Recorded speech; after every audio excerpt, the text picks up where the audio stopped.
On a special Independence Day episode, we will be joined by North Korean defector Ji Seong-Ho to discuss his 6,000-mile journey on crutches from North Korea to freedom. Then, we'll talk about the rise of socialism in America, particularly among millennials. Finally, in a new segment called This is America, just like that stupid song, but like good, we discuss some of the most incredible heroes and stories of the Revolutionary War that you probably haven't heard of. I'm Michael Knowles, and this is The Michael Knowles Show.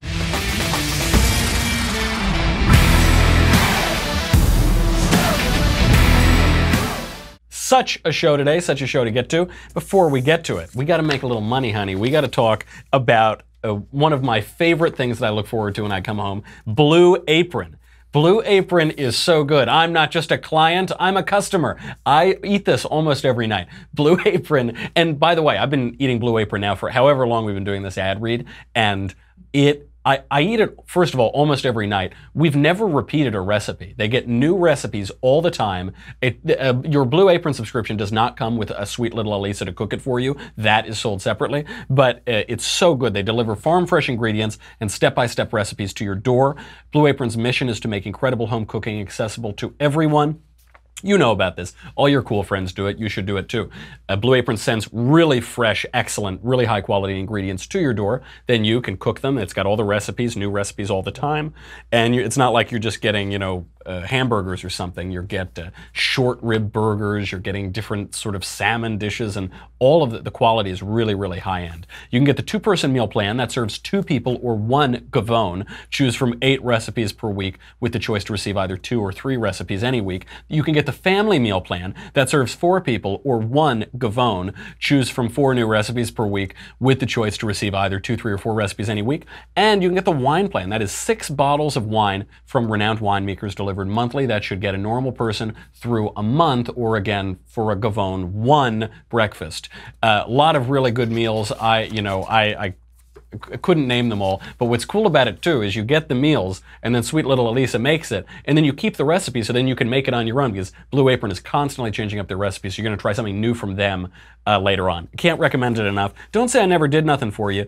Get this week's menu and your first 3 meals for free at blueapron.com/covfefe, C-O-V-F-E-F-E. The food is so good, it is free food. Go there right now, blueapron.com/covfefe, C-O-V-F-E-F-E. I will wait. I'll wait. Go right now. Check it out. Free food. You know you're hungry. Delicious salmon and things like that. Blueapron.com/covfefe. Get your first 3 meals free. Blue Apron, a better way to cook. Okay. This guest does not need any introduction, but just to warm you up a little bit, in case you missed it, here's a clip from the State of the Union, President Trump talking about probably the most heroic person I'm ever going to meet, Ji Seong-Ho. We are joined by one more witness to the ominous nature of this regime. His name is Mr. Ji Seong-Ho. In 1996, Seong-Ho was a starving boy in North Korea. One day he tried to steal coal from a railroad car to barter for a few scraps of food, which were very hard to get. In the process, he passed out on the train tracks, exhausted from hunger. He woke up as a train ran over his limbs. He then endured multiple amputations without anything to dull the pain or the hurt. His brother and sister gave what little food they had to help him recover and ate dirt themselves, permanently stunting their own growth. Later, he was tortured by North Korean authorities after returning from a brief visit to China. His tormentors wanted to know if he'd met any Christians. He had, and he resolved after that to be free.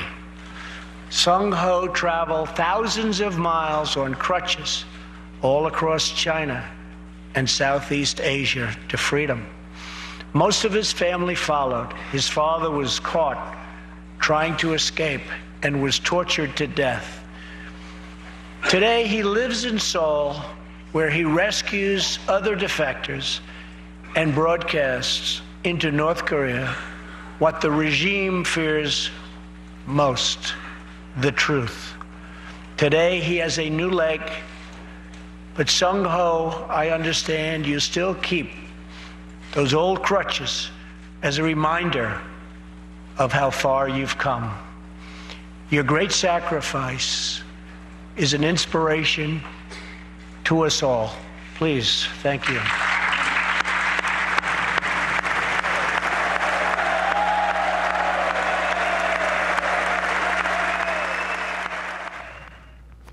It's an unbelievable moment. Obviously, it's the most memorable part of that entire State of the Union. I sat down for 40 minutes or an hour with Ji Seong-Ho. We're going to air this interview in two parts. I must say, too, when we were doing the interview, I had a live translation going on in my ear. Only after we redid the translation and re-recorded it later did I realize that I was just hearing a paraphrasing of what was going on. The actual details are far more horrifying. And you'll see that even the reactions alone are pretty telling. But actually what was being said that I couldn't hear is even that much more horrifying. This is the real true story, first-person account of what goes on in North Korea and in communist governments throughout history and around the world. Without any more introduction, how do you beat an introduction from the President of the United States? Here is my interview with Ji Seong-Ho. Seong-Ho, thank you so much for being here. Yeah, nice to meet you. Yeah. You are the most heroic person I've ever met. You're probably the most heroic person I'll ever meet in my life. I want to talk about your personal story in a second, but it first occurs to me, the Berlin Wall fell 30 years ago. People who are alive today don't have really an experience of communism. Communism is fading from people's memory. You have this very, very vivid experience of it. How would you describe communism to people who are living in the West, in free countries? 이제 공산당이라는 것은 I think that communism is a horrible idea that brainwashes its citizens. They talk about the happiness of living together in harmony by preaching about equality. 이제 함께 사는 행복을 이제 이야기하지만 In reality, however, I believe that communism is where the royalty and the higher-ups live in extravagance by exploiting the people. It's hard for people to see now because you have prosthetics and everything. But you were grievously injured as a young teenager. You lost your hand, you lost your leg. North Korea is not known for its good treatment of people with disabilities. How did you get those injuries, and how did you survive in North Korea when you had them? 저는 이제 왼쪽 다리하고 왼쪽 손이 이제 As you may know, I do not have my left hand or my left leg. But I was not born this way. I became disabled when I lived in North Korea. Because in North Korea, people could not eat and had to scavenge and do anything in order to feed themselves. 북한의 그 상황 가운데 사람들이 이제 먹을 것이 없었어요. 그래서 Even though I should have been in school, I would steal coals from the supply train so that I had money to buy corn or other supplies. I continued to do this until I was 14 years old. 그래서 석탄을 좀 훔쳐가지고 팔면 조금의 그 옥수수라든가 식량을 얻을 수 있었는데 One day, I fell from a running train while I was stealing coals. My left arm and my left leg were crushed under the 60-ton train. I later had to cut both off. I was forced to go into operation in the hospital without any proper anesthetics. In addition, I had to endure the immeasurable amount of pain for 7 months within that hospital. 7개월 동안의 그 고통을 이제 그런 상황에서 견뎌야 했습니다. I consequently became disabled. However, in North Korea, disabled people are expected to live quietly. They do not want the disabled people to go outside and show that they are miserable. They did not want the outside world to know that they have problems with the human rights of their citizens. They wanted the disabled to die off. Therefore, I was in the center of discrimination, where the North Koreans wanted me to die quietly. North Korea is known for this. They, from what I've read, they put people with Down syndrome away. They don't give treatment to people with disabilities. And you, of course, sustained your injuries because you were too hungry. You fainted from as you were trying to get little scraps of food for you and for your family. Was it this injury that convinced you that you had to flee North Korea, or was it something else? What convinced you that you finally had to get out, you and as much of your family as could get out during, I know you grew up during the famines of the 1990s. What motivated you and said, I've got to get to freedom? 이제 장애인이 되고부터 이제 제가 I realized that I had to escape after I became disabled. I realized that North Korea is not a land of happiness and equality. 특히 이제 장애인들에게는 사회적인 이제 보호가 Even though the disabled people need societal protection and the special provision from the government, North Korea did not provide any of this. 이제 그런 걸 안 했죠. 그래서 북한에서 장애인을 I realized that living in North Korea as a disabled person is nearly impossible. At one point, I thought about ending my own life rather than living under such harsh conditions and discrimination. 자살해서 죽는 것이 이제 낫겠다 이런 생각을 했는데 I kept thinking about this until, in the year 2000, I went to China to beg for food. 해가지고 북한으로 나갔는데 그때 이제 경찰 The Chinese police officers assaulted me and said that retards like me should die off and stop embarrassing the nation. 된다고 이제 고문을 하고 그럴 때 저는 이제 During all the torments and the beatings by the police, I was saddened because this is not how humans should treat one another. There exist many more free nations out there. So I decided I would escape this hellhole. I decided I would escape North Korea for good. I read somewhere, because I know that you're Christian, and I know that I believe you said that the Lord's Prayer, the Our Father, sustained you during some of this torture from the North Korean regime. How did you encounter Christianity? What role did it play in your decision to flee, in your thousands of miles long journey fleeing on those famous crutches with this disability, and in the work that you're doing now? 북한에서는 이제 기독교를 믿으면 If you are Christian in North Korea, you are either publicly executed or sent to political internment camps. There are no official churches in North Korea. And when asked about who is God in North Korea, Kim Jong-il should be the God of North Korea. Christianity is absolutely forbidden there. 그래서 믿을 수 없게 하는데 제가 중국으로 탈출했을 When I escaped to China, however, I was exposed to the existence of Christianity. I then realized that there is a higher being other than Kim Jong-il, and prayed daily in North Korea in midst of the torment. 저는 이제 끊임없이 기도를 했어요. 그때 그 고문을 당한 이후로 I prayed that if there is a true God, I believe that He would be the one to help poor people like me to escape. Even though it seemed impossible due to me not having one hand and a leg, I prayed to God to help me escape this land. 그 한국으로 가는 건 불가능하겠지만 6 years later, I found an opportunity for me to escape. However, the Tumen River was overflowing and made it impossible to cross the river. So I prayed.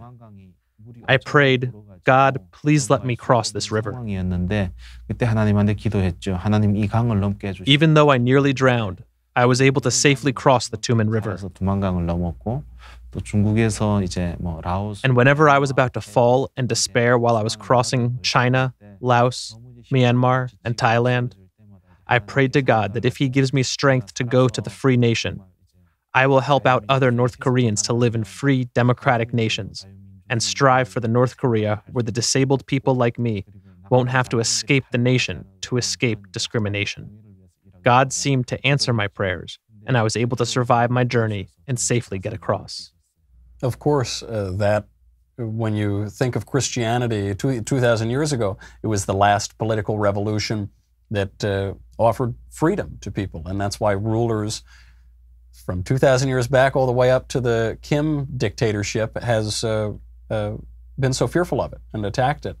I got to say, when I read your life story, it's hard not to tear up at parts of your journey. And I know that the rest of the country, when they saw you at the State of the Union as a guest of President Trump, raise your crutches up and heard what he said, recounting your life, I don't think there was a dry eye in the house from the Atlantic Ocean to the Pacific Ocean. Those crutches have become world famous. One, how did you do it? How did you cross thousands of miles on those crutches? Where did you get those crutches from? Why do you keep them around? 제가 이제 트럼프 대통령 The crutch that I held up during President Trump's State of the Union speech was a commemoration by my father, who personally made the crutches for me. My father is no longer alive. 그걸 만들어주신 저희 아버지는 지금 이제 He died in 2006 under heavy torment by the North Korean regime. 이제 사망해서 이제 2006년도에 이제 돌아가셨는데요. I had to cross the Tumen River while I was on the crutch. Because the river was overflowing at the time, 건널 때 물이 많이 불었으니까 정말 저는 and I did not know much about the Holy Spirit, I knew the miracle of the Red Sea. I prayed to God that even though He can't make this river disappear, please spare me like you did in the Red Sea. 못하지만 저 홍해 기적을 했던 것처럼 하나님 저를 좀 살려주세요 하고 기도를 했죠. When I was crossing the river with my younger brother, I was nearly drowning. But my brother was able to pick me up from the violent currents and saved me. 헤엄쳐서 저를 끌어가지고 아마 죽었을지도 모르는데 어떤 동생 덕분에 또 I could have easily died in the river, but thanks to my brother and because God protected me, I was safely able to cross the river. 그러니까 저는 왼쪽 이제 손도 없기 때문에 이제 끈으로 묶어서 이제 목발을 고정해야 하고 가야 되는데 When I was traveling in crutches, and because I did not have my left hand, I had to tie my hand to the crutch. 북한 보내면 남한 그 북한에는 그 나쁜 사람으로 그래서 When you are caught by the Chinese police in China, you are sent back to North Korea, and you are executed as an enemy of the state. I prayed more so that I would not be caught and be killed. 정말 제가 기도했죠. 하나님 정말 좀 살려주세요. 내가 다른 사람처럼 And when I could no longer walk and fell down, I prayed to God that even though I am not as healthy as other people, please make me at least live another day in a free nation. Also, I was able to cross because there were many helping hands. Wow, it's not as though the Kim regime didn't give you the crutches, or I believe they didn't even give you anesthetic when you were being operated on for your injuries as a young man. 예, 이제 그 북한은 I believe that North Korea is bad, or more precisely, that communism is bad. 왜 나쁘냐면 전 세계에다 대고 이제 The reason why is because it lies to the whole world about the nature of the organization. 인권 문제는 없다고 이제 거짓말을 하죠. Even though they have human rights abuses, they boast about the flawlessness of their human rights. That is why I believe it is bad. 마치 이제 그런 약이 있죠. 그것은 북한에 이제 When I was in North Korea, there were anesthetics, but they were only reserved for the higher-ups when they go through a medical operation. Poor people like me, however, are told we are equal, even though we are not, and are not given anesthetics during surgeries. Therefore, I was forced to endure tremendous pain for 3 hours during my operation. I was only 14 at the time. 근데 이제 너무나도 힘들었던 것은 정말 마취가 안 된 상황에서 이제 살을 이제 베어내고 What gave me the most pain was that the doctors had to cut away my skin and saw my bone off without any anesthetics. The pain was so severe that I lost consciousness here and there. When I woke up, my wrist was cut off, and I remembered how painful my operation was. 고통스러웠고 제가 겪었던 I believe that if hell actually exists on earth, there is no harsher hell than there. 그래서 그 고통이 저에게는 지금도 막 That pain still lingers as a form of trauma for me, even today. Of course, I'm sort of sorry to even have you relive it as you tell about this, but of course it's such an important thing to show, the hell of communism. And you've explained two struggles you've undergone, which is really the same struggle. There's the physical struggle of these horrific things you've experienced from a young man all the way through your escape, and then the spiritual struggle of being told you should just die, we don't want you, you're not worth protecting. Even the spiritual struggle of living every day as a sort of robot for this communist regime. Which is harder, and which do you think is harder for people in North Korea broadly? 일단 이제 육체적으로 느끼기에는 이제 In terms of pain, physical pain is undoubtedly one of the harsher difficulties out there. 사실이죠. 그것이 정말 지옥 같다고 말했는데 I said that it is like hell, but I believe the fact that you have to live there forever without anyone trying to change the living system and conditions is the real challenge. 영원히 살아야 된다. 그것이 더욱 고통스러웠었죠. When I was young, the fact that I had to get my legs cut off in the surgery was a painful experience for me. But the fact that I had to live in North Korea was more painful for me. 정말 이제 사람들을 이제 북한은 노예로 이제 만들었죠. In reality, North Korea enslaved its citizens.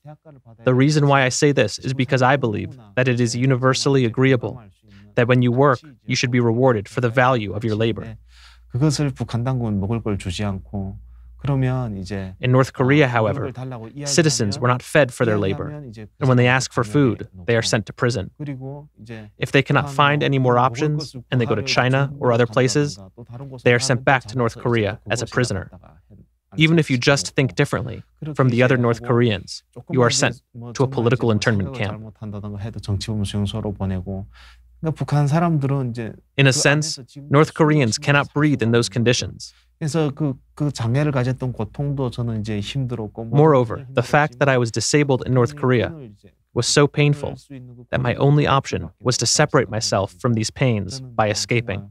성공할 수 있는 확률이 이제 100% 중에 나는 10%도 안 된다는 것을 And even though I knew my disability would hinder my chances of escape, so that I would have only a 10% chance of escaping, I still attempted to escape, 내가 이제 잘한 결정이라고 평가될 것이라고 knowing that my descendants in the future would be proud of this journey. The image that, I mean, this makes perfect sense because there's no hope in communism of material betterment or of a political betterment. There's just stasis and the hell that you describe, and then the anti-Christianity, the anti-Christian persecution. Say there cannot even be a spiritual hope. It's just despair and hopelessness, as you describe. In the West, we're told that people in North Korea are brainwashed to love the Kims, and they love the Kims. And we saw when Kim Jong-il died, videos and photos from North Korean propaganda of people crying hysterically.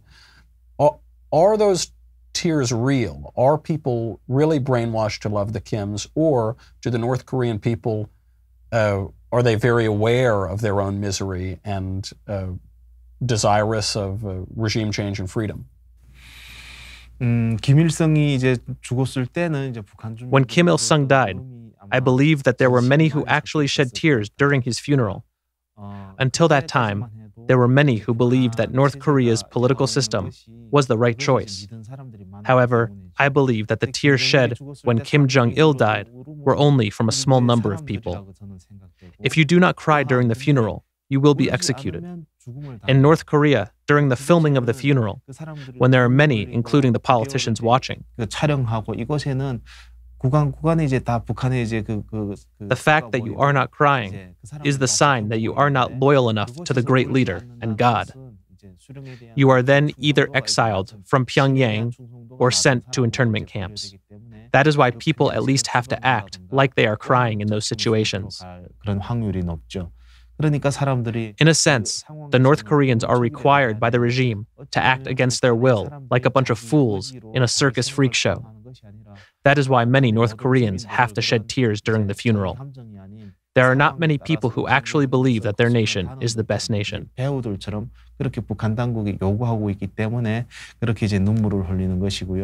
When I lived in North Korea, I knew that it was not the best place to live.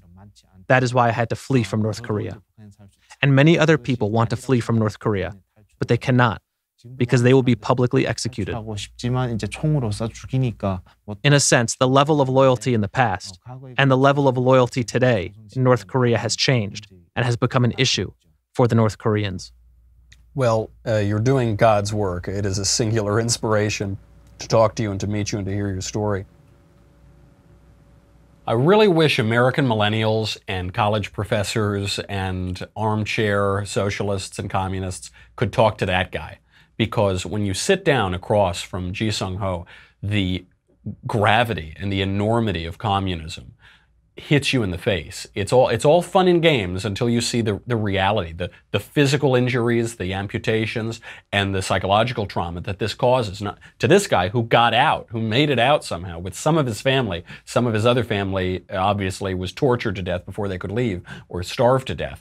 And an entire country is left behind that wall, enslaved by the Kim family. So it reminds me when you talk to people in college, you know, like freshman year, you're talking to those little armchair socialists, and they say, well, you know, socialism, it's really never been tried. Oh, true socialism, not that fake socialism. True socialism, true communism has never been tried. It's been tried. It's been tried many, many times over the last 100, 150 years. this is what happens. This is the end of the road for socialism and communism. And even, one thing that irks me almost more are those know-nothing, moderate types, independent types, a lot of millennials who say, communism, it's a good idea in theory. It's beautiful in theory. It's beautiful on paper. It's just terrible in practice. It's not beautiful on paper. It's terrible on paper. It's awful. It's inhuman on paper. It's miserable and evil and wicked and antithetical to everything beautiful and true and human and divine on paper. It's just awful. There's no excuse for it. And I really wish that those people who defend communism and socialism could look that guy in the eye and tell him how great communism is and how great socialism is. Because this is a scary trend in America. I opened up that interview by observing that it's been 30 years now since the fall of the Berlin Wall, almost 30 years at this point. And people forget, they don't remember, they didn't live during communism.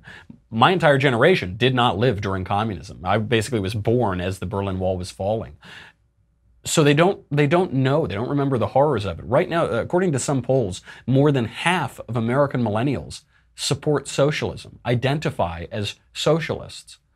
And it's so insidious. It's because of this weak, light education that they've had, where they hear, well, there's capitalism over here, and that's bad because my teacher told me and Hollywood told me that's bad because in all the movies, the business guy is really bad. Okay, so that's bad. And communism, that's probably bad, I guess. So let's go in the middle, socialism. That's fine. Socialism's good, isn't it? That's what they think. They don't remember the stories from the Soviet Union, from all the countries that were oppressed by the Soviet Union, from all the failures of socialism all around the world. They don't even read the news. I mean, it isn't being reported very much right now that Venezuela is running out of water. Venezuela, a country that was doing basically fine, as well as any Latin American country, which kind of ebb and flow in matters of prosperity. And then they elected Hugo Chavez about 18 years ago. Open socialist, essentially made himself a dictator. What did he do? He stole private businesses. He stole industries. That's called nationalizing. That's socialist talk. You say, when you want to steal people's property, you say, we're going to nationalize it. We're going to give this to the nation. And what happened? Just misery, endless misery ever since. You've got people eating rats, if they're lucky, in the street to get a little bit of food, rampant famines, and now they're out of water. They've run out of water. And this isn't the first time they've run out of water. They ran out of water in 2016, too. That's socialism. More than half of American millennials saying this, that's a scary thing. You had a socialist, a self-described socialist, win in that Queens District nomination for that Democrat nomination for that Congress seat. She pretended that she was from the Bronx. She pretended that she knew what poverty was. She doesn't know what poverty is. She grew up a town over from me, in the wealthier town than me, in northern Westchester. That's where she grew up, but she's pretending to be otherwise. And a lot of these people who talk about how great communism is on paper, how great socialism is in practice, they grew up in luxury and wealth and prosperity. They don't know. It's very easy to think about those things. When you watch your grandmother starve like Ji Seong-Ho did, or you watch your family being killed, then it isn't so nice, is it? And that's why it's so important. We've got another part of this interview that we're going to air either later this week or early next week. It's so important that people see the reality of it. I really think, I don't even blame millennials for their ignorance because they've been utterly failed by their educational systems, and they think because they have a cell phone that they know everything. I remember hearing this in high school. They'd say, you know more than Socrates knew. You know more than Aristotle because you have all this information at the tip of your fingers, right? But you have to read it to know more. You have to have a context to know, but you don't. You just think, okay, well, I've got all the information here. I don't have to learn anything, do I? And so I don't really blame millennials for their ignorance, but you've got to put it in front of them. Images are very powerful. President Trump knows this. Good politicians know this. You have to see the image. And the image that you have to look at is look in the face of Ji Seong-Ho. You'll see what communism does. And you'll see why some people run away to freedom. 14% of American teens as of 2011 thought that Independence Day is when the United States declared independence from France. Huge pluralities of the United States don't know that America declared independence on the 4th of July. I bet Ji Seong-Ho knows that. I went down to Cuba, another communist slave island, back when they opened up American relations a year or so ago. Wanted to see really what it was like. People all the time, they say, and I like smoking cigars, but I did really want to see what it was like, because people say, oh, it's so quaint. Oh, it's so nice. They don't need air conditioning there. They just don't need it. No, they don't, not that they don't need it. It's very hot in Cuba. It's that they can't have it. The government doesn't let them have it. They keep them in dire poverty. The average income is $25 a month. And I got to tell you, they don't wear Che Guevara t-shirts down there. I looked around. I was there for 3 days or so. I just really wanted to see it. And they wear American flags sewn onto their jeans, on their bicycles, if they can have a bicycle. The American flags are all over the place. That's the subversion, and that's the symbol of what they hope for. It's American useful idiots who wear those Che Guevara t-shirts here. I saw liberals, met these couple of lefty kids at the Havana airport. They said, oh, wow, you know, don't believe those Cubans. They're really rich. They have money. They're just pretending. Because they had this cognitive dissonance. They couldn't believe that the ideas that they advocate would lead to such human misery. So they had to lie. To resolve that cognitive dissonance, they could either stop being socialists or pretend that these slave islands are other than they are. But the reality is undeniable. You can hear it from a guy like Ji Seong-Ho. So we're going to have the rest of that interview next week. To round out today, I guess I have to say goodbye to Facebook and YouTube. To round out today, I want to start out a new segment called This is America, and but not like that song. This is America. You know, the one that Donald Glover stole from that other guy? You know that one? Yeah, well, we're going to have a segment, This is America, to talk about these stories that are quintessentially American, that are utterly forgotten, and that really tell you a lot about the American character. So today, I figure Ji Seong-Ho, the most heroic freedom lover I've ever met, probably will ever meet, is a good time to do it, and because we have the 4th of July tomorrow. So we're going to talk about Samuel Whittemore and a few other of the great American Revolution guys. Before we get to that, I'm sorry if you're on Facebook and YouTube.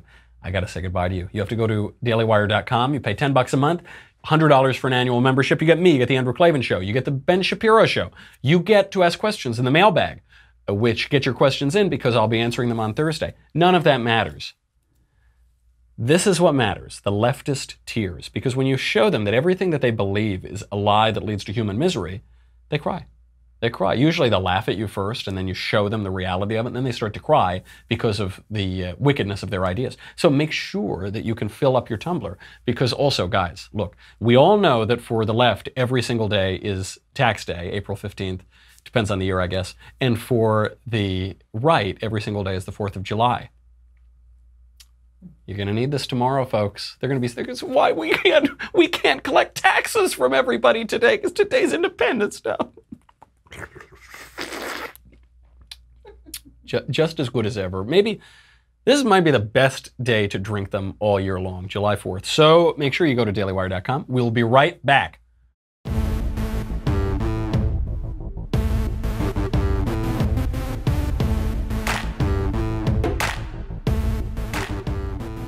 This is America. That's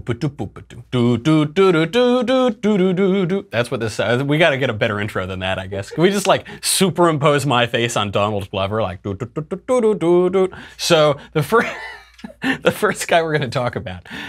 I really wanted to mention this on our Daily Wire backstage yesterday, but it didn't come up because we started talking about hierarchies of values with Jordan Peterson, and you know, that'll take you 2 hours. So Samuel Whittemore, one of the unsung heroes of the American Revolution, one of the biggest badasses in American history. Pardon my French. I know I did a whole show on profanity yesterday. This guy, born in England in 1695, he comes over to America as a captain to fight the French in 1745. Already love him. He's fighting the French, an American hobby as old as time. While he's fighting the French in 1745, he captures a French officer's sword. Now, he takes the sword. This is now going to be Samuel Whittemore's sword. When he left in notes, they asked, how did you get that sword? He said, oh, well, the owner of the sword died suddenly. How did he die, Samuel Whittemore? He just died suddenly, and now I have his sword. Okay, so after the war, he doesn't go back to England. He stays in America. He buys a farm. He lives in Massachusetts. Very nice. Some years go by. 1758 rolls around. This is the French and Indian Wars going on. He joins up again, because he didn't kill enough French the first time. Now, he's 64 years old at this point. This is not a young man anymore. 64 years old, he says, no, I gotta go kill some more French. I got the bloodlust up in America. So he joins up and he's in the company that destroys Fort Louisbourg. Then, after that, he says, I haven't killed enough French yet. So he joins General James Wolfe in a successful assault on Quebec. So he says, okay, he goes up there. He says, we're going to invade Canada, which we should have done. I mean, it is, we tried to convince Jordan Peterson of this yesterday. This is America's hat. Washington's biggest mistake. Could have had twice the country right now. So he goes up, and it is a successful assault on Quebec. Then, 1763 rolls around. So at this point, what is he, pushing 70? He leaves his entire family, his wife, his children, his grandchildren, because now he's killed enough French. He wants to go kill some more Indians on behalf of America. Joins to fight the Indian Wars against Ottawa chief Pontiac. So he goes over there. He's just, starts slaughtering all these Indians and defending his country. And he comes back from that war. And all of a sudden, he doesn't just have his sword. He has 2 dueling pistols. His family says, Samuel, where'd you get those dueling pistols? He said, oh, the owner died suddenly. Died suddenly, huh? How'd he die suddenly? I don't know, just died suddenly. So now the American Revolution rolls around. This guy is 80 years old. He becomes an instant adopter of American independence. He said, I'm sick of this distant king telling us what to do.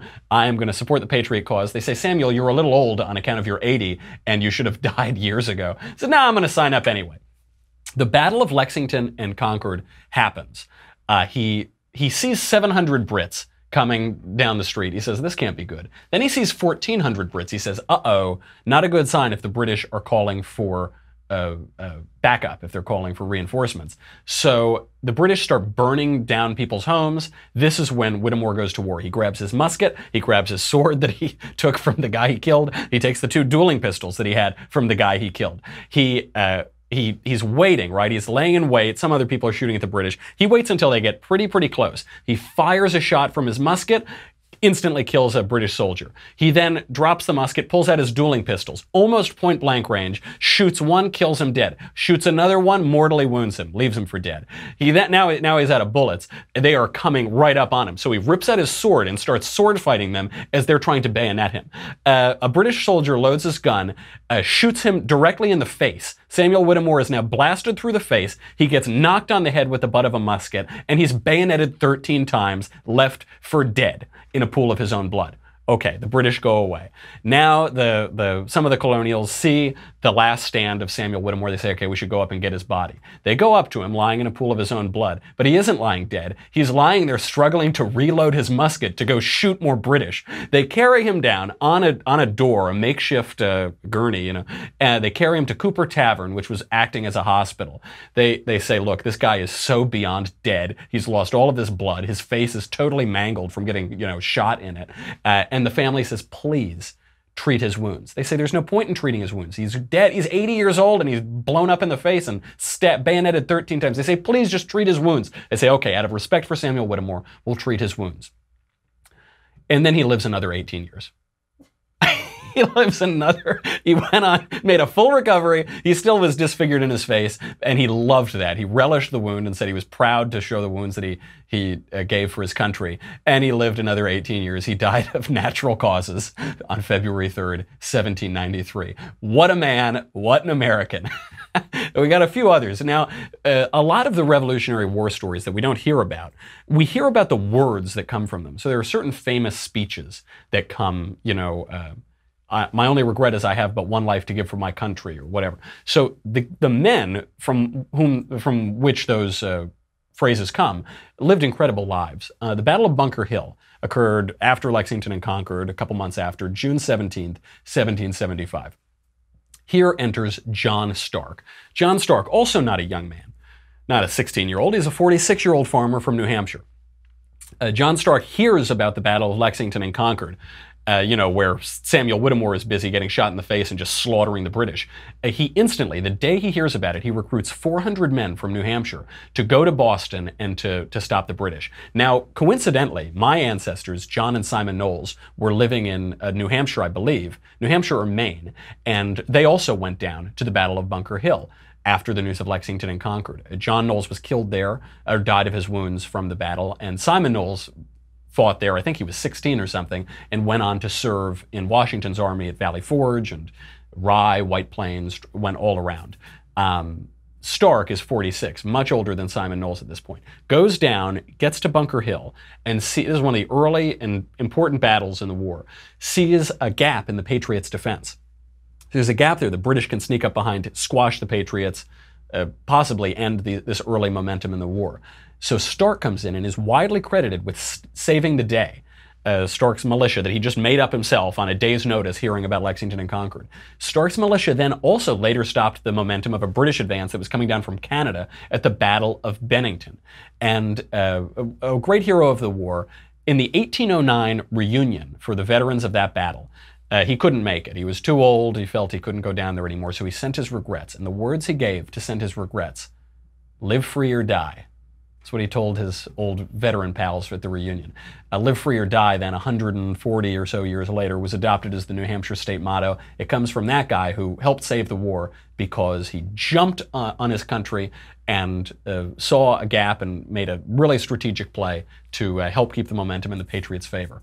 This brings us to Nathan Hale, a personal favorite of mine. You know, Ben went to college at like 16 or something.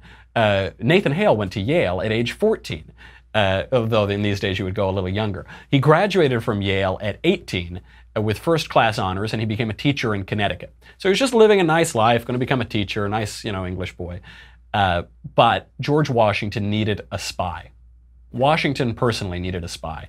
They needed a spy to figure out when the British were going to invade Manhattan. The Patriots knew that the British were going to come down and invade Manhattan. They needed someone to go behind British lines and figure out when that was. Washington asked for volunteers. There was one volunteer, Nathan Hale. At this point, he would have been, 20 years old, 21 years old, I believe. So he goes behind, he's going to spy to figure out when they're going to invade and quash American independence and keep oppressing the United States, the future United States. There are two stories on how Nathan Hale was discovered. One story is that Major Robert Rogers, British major, saw Hale in a tavern. Hale was wearing some sort of disguise, and through his own trickery, Rogers was able to get Hale to expose himself.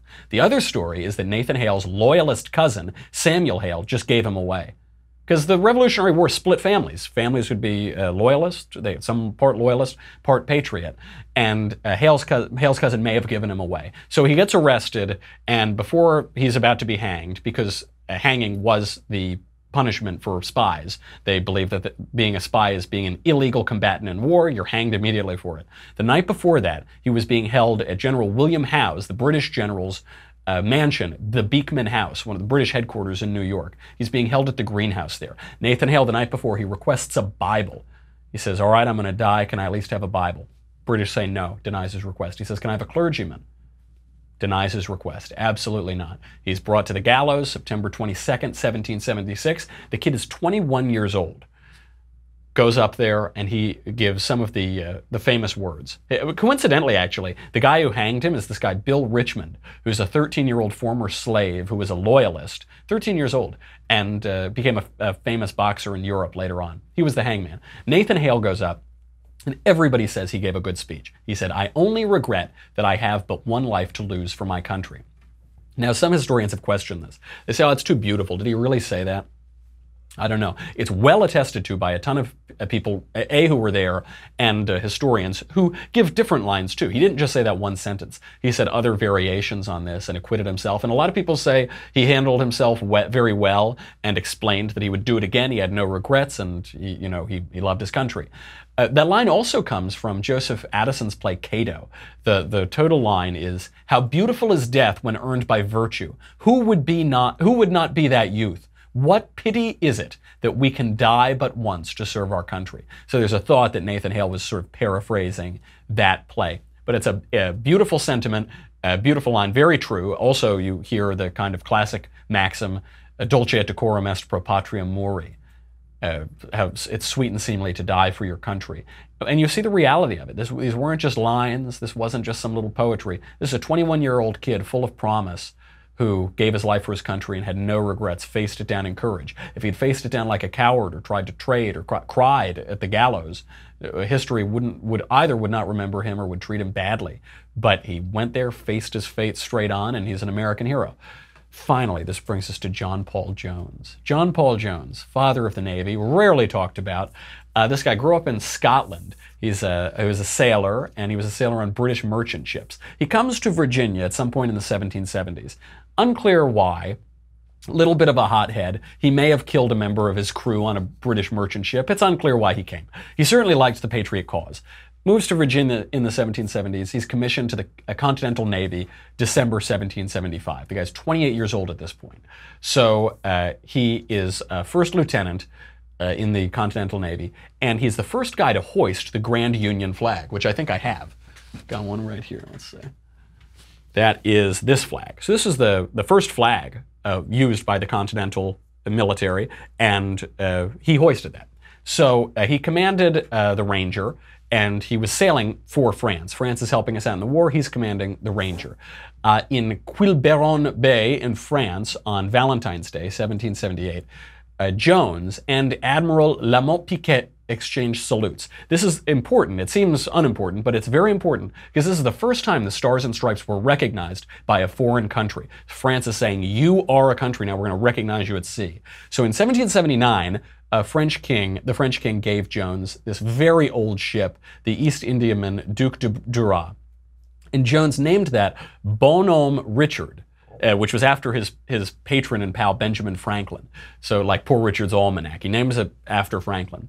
He then immediately sails from France to raid English shipping. The British consider this guy a pirate because he didn't just go and start, shooting boats off the coast of America. He was a little smarter than that. He said, we're just gonna destroy the British ships off the coast of England. So he goes from France, he captures 17 merchant ships and 500 British prisoners. Then comes his finest moment, one of the great moments of the Revolutionary War. September 23rd, 1779, he engages the HMS Serapis off the coast of England. So this, beautiful royal ship, and immediately Jones gets blasted. The cannons hit him. He loses a ton of his firepower. He loses a lot of his gunners. There are sharpshooters shooting at him, and the HMS Serapis calls out. They say, will you surrender? We've just blown up your old ship, basically, and you're sinking. Hey, will you surrender now? And Jones, and this is attested to by multiple people, calls out, he says, I have not yet begun to fight. I have not yet begun, which is true. He hadn't begun to fight. He was already sinking, and he hadn't begun to fight. So his ship is sinking down. Total American, just like, screw you, man. I'm not going down, right? He's being gunned down by sharpshooters, and he's still fighting. He had a second famous line from this episode. He said, I may sink, but I'll be damned if I strike. To strike his colors, to surrender, right? So he says, I may sink, but I'll be damned if I strike. The boat is going down. The ship is going down. From the beginning, he's already losing. He says, I haven't begun to fight. And what happens at the end of that battle? The Serapis surrenders. The Brits surrender. By the way, a day later, the Richard is totally sunk. Jones is then transferred to take control of the Serapis. Absolutely shocking. No one could have called this for him at the beginning of the fight. After that, he had a long career as a sailor. He ends up sailing for the Empress Catherine of Russia.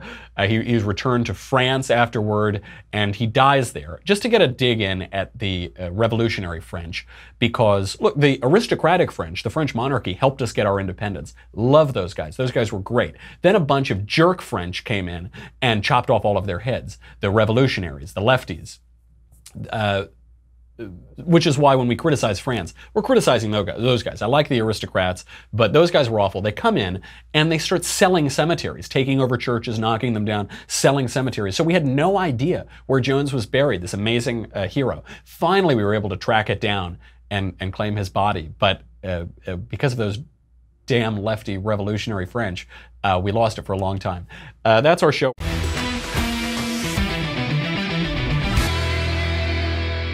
The Michael Knowles Show is produced by Senia Villarreal, executive producer Jeremy Boring, senior producer Jonathan Hay, our supervising producer Mathis Glover, and our technical producer is Austin Stevens, edited by Jim Nickel.